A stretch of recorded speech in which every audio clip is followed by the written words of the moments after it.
What is happening in Syria? So my dear audience, you must have heard about a country named Syria. What comes to your mind when you hear the name of that country? Probably wars and people killing each other, blood and all of these stuff. But why is that?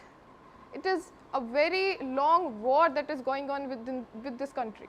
So today I made a PPT on this topic and I am going to tell you in a very illustrated way about this topic. So let us begin.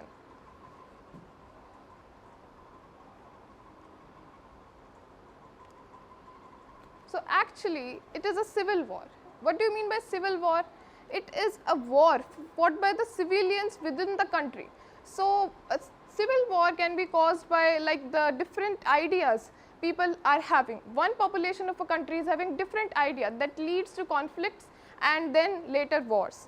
So in Syria the topic is autocracy versus democracy. People want democracy, but the president Bashar al-Assad wants autocracy. He wants to rule like a monarch. Now, how did it start? How did the Syrian war start? So it started due to the influence of other countries like the Arab Spring. You must have heard about Arab Spring. It was a series of events that happened in the Middle East, and the result was it was resulting in the democracy of various countries. So the Syrian people got influenced by that Arab Spring and wanted democracy in their country too. So they started a war. They started attacking the government offices and the government officials. Now the government, they replied in a brutal way and they started killing masses. Now this started a war which continued to next 12 years, and it is a very long time, as you can see. So will this war ever end? There's no sign. Actually, people consider it will continue until the people get independence. Now we're going to talk about who is involved. So whenever a war starts, gradually foreign powers start attacking the country because they know the country is in a delicate situation and they want to take benefit of that. So the powers who are involved in this war, first of all I would show you this picture. Actually this picture shows the people how they are disturbed during the war. You can see the people are taking their children to a safer places, and you can see the devastation behind how the buildings are looking.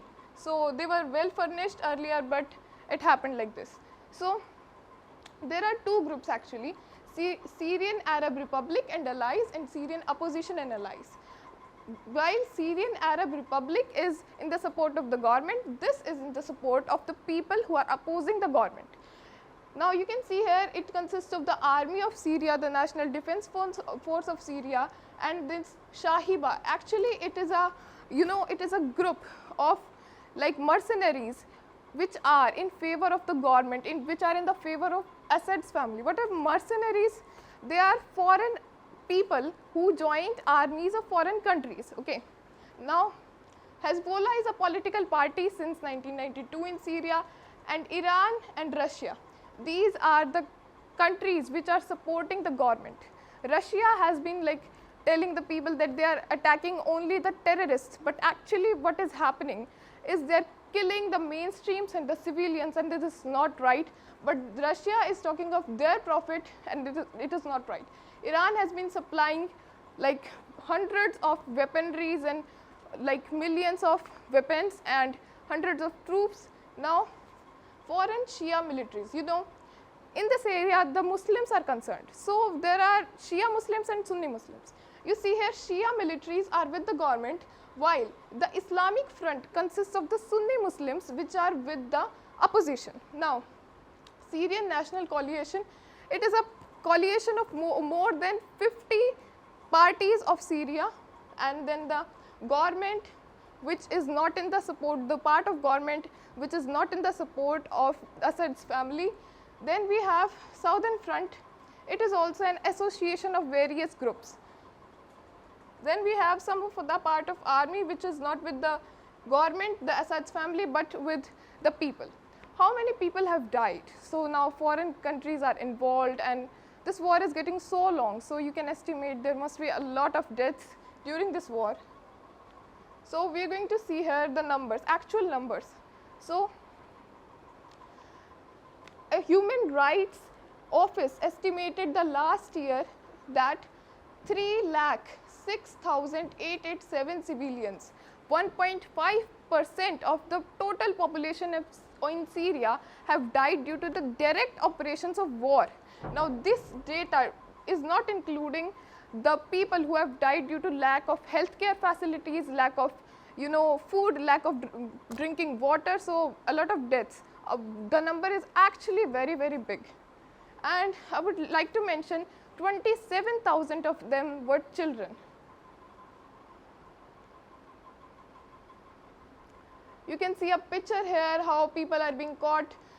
The opposition is also getting very wild. Now the opposition is not like supporting the democracy, but looking for their benefit. That's why this war has been so long. Now, how has the country been affected? Now, a lot of wars, a lot of deaths, a lot of countries are involved. So what would happen? A lot of people would be refugees. So the total number of refugees which are out of the country, well, there are internal movements within the country. There are people moving out of the country to the neighboring countries like Jordan, Turkey, and then there are people who are moving out of the region and going to Germany. Germany alone has accepted over 500,000 of refugees. Now, you can estimate how deadly is the war, and that's all I wanted to talk about. I would show you another picture related to this war, and these people are trying to get back to their lives because the war is not short. For how long can people go away? For how long the people can avoid the situations? They would continue to building homes, and then the bombs would destroy that again, and they would still continue. There's no choice. So you can see how people are working on the destroyed buildings again to make them better, to make them able to let them survive. So the Syria is in very delicate situation. Foreign powers have took the advantage. Now this war is not going to stop. Well, a lot of people do not know about this. This is a very uncommon topic because it has been so long that nobody wants to pay attention. Our media brings a topic to attention for only 2 to 3 days or maximum a week. Then no matter the topic gets bigger or anything happens, it would not be an interesting topic for them, and they would just leave it. So I would like to bring attention to this, and that is all I wanted to say. Thank you so much.